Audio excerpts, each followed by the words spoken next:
Dólar de Ilio. Porque assim como os céus são mais altos do que a terra, assim são os meus caminhos, mais altos do que os vossos caminhos, e os meus pensamentos mais altos do que os vossos pensamentos. Está em Isaías, capítulo 55, versículo 9.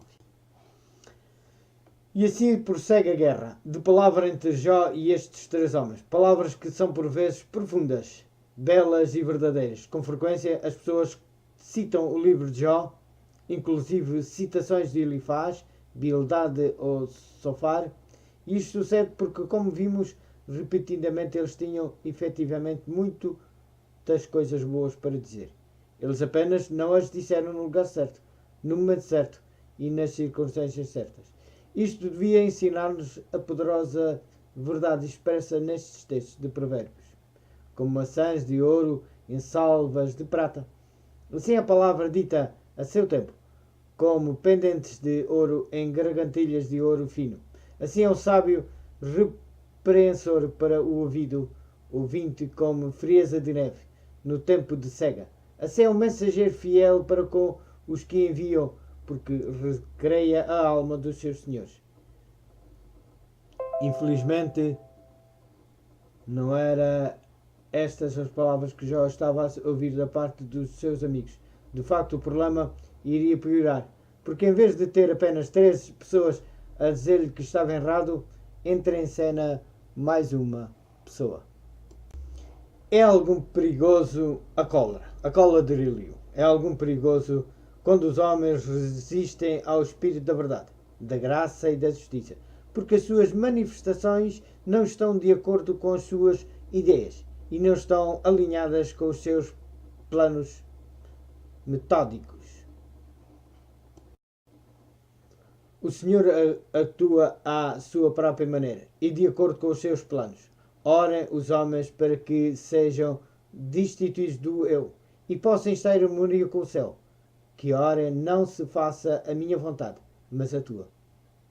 Que os homens tenham em mente que os caminhos de Deus não são os seus caminhos, nem os pensamentos dele são os seus pensamentos. Pois ele diz, assim como os céus são mais altos do que a terra, assim são os meus caminhos, mais altos do que os vossos caminhos, e os meus pensamentos mais altos do que os vossos pensamentos. Quando nos podemos associar para nos ajudarmos uns aos outros na carreira para o céu, quando a conversa é sobre assuntos divinos e celestes, então vale a pena falar.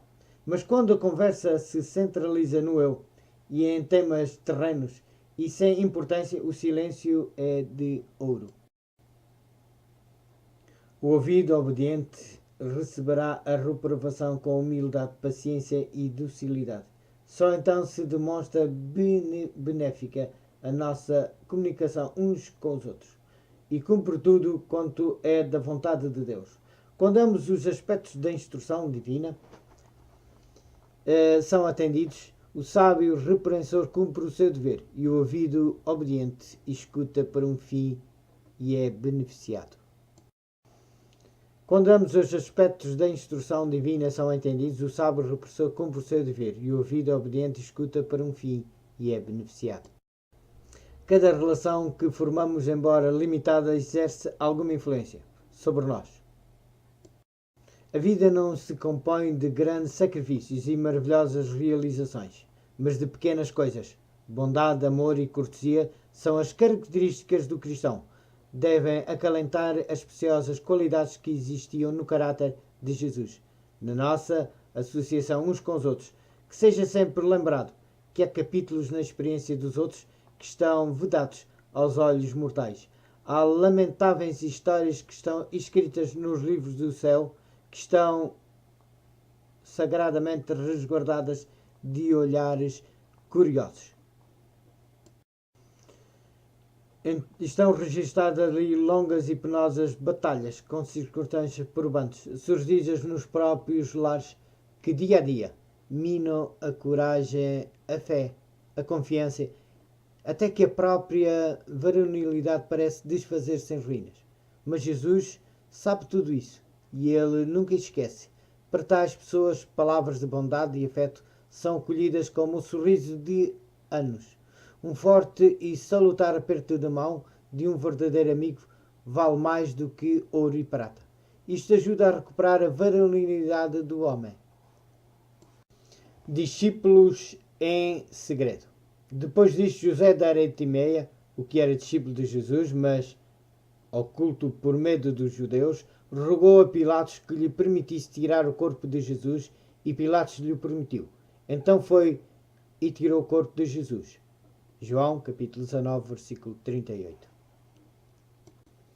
A Concepção tinha 18 anos quando comecei o meu ministério na pequenina cidade de Líria, em Valência, Espanha. Alicia, uma jovem da igreja, apresentou-me e disse-me que ela queria receber estudos bíblicos. Apesar da oposição dos pais, era filha única. Além disso, os pais tinham uma boa posição económica e eram muito conhecidos na cidade. Sob protesto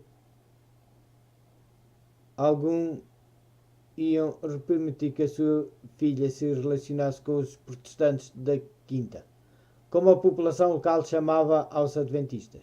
Naquele tempo os preconceitos religiosos eram enormes, fomentados pelas autoridades e pelos dois sacerdotes das duas igrejas paroquiais mais importantes do povoado.